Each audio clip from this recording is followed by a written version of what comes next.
Welcome back to GD vlogs. അപ്പോൾ guys നമ്മളെ വീട്ടിൽ കുറച്ച് മീനെ വളർത്തുന്നുണ്ട്. അപ്പോൾ നമ്മൾ ആ മീനെ കാണിച്ചു തരാം. അപ്പോൾ നമുക്ക് നേരെ വീഡിയോക്ക് പോവാം. അപ്പോൾ ഗൈസ് ഇതാണ് ഞങ്ങളുടെ മീന്. ഇതൊക്കെ ഈ മീനൊക്കെ കൊത്തുന്നോണ്ടാണ് ഈ മീനെ സെപ്പറേറ്റ് ആയിട്ട് വെച്ചത്. ഇതൊക്കെ ഈ മീനിന്റെ കുട്ടികളാണ് കേട്ടോ.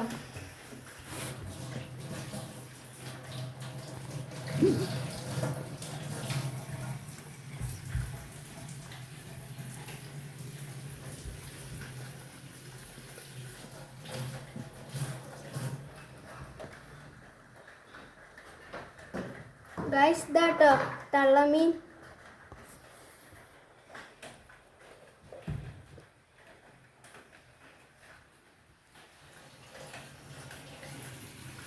അപ്പോൾ ഗൈസ് എല്ലാവർക്കും ഈ വീഡിയോ ഇഷ്ടപ്പെട്ടെങ്കിൽ ലൈക്ക് ചെയ്യുക, ഷെയർ ചെയ്യുക, സബ്സ്ക്രൈബ് ചെയ്യുക, കൂടാതെ ബെൽ ഐക്കൺ എനേബിൾ ചെയ്യുക.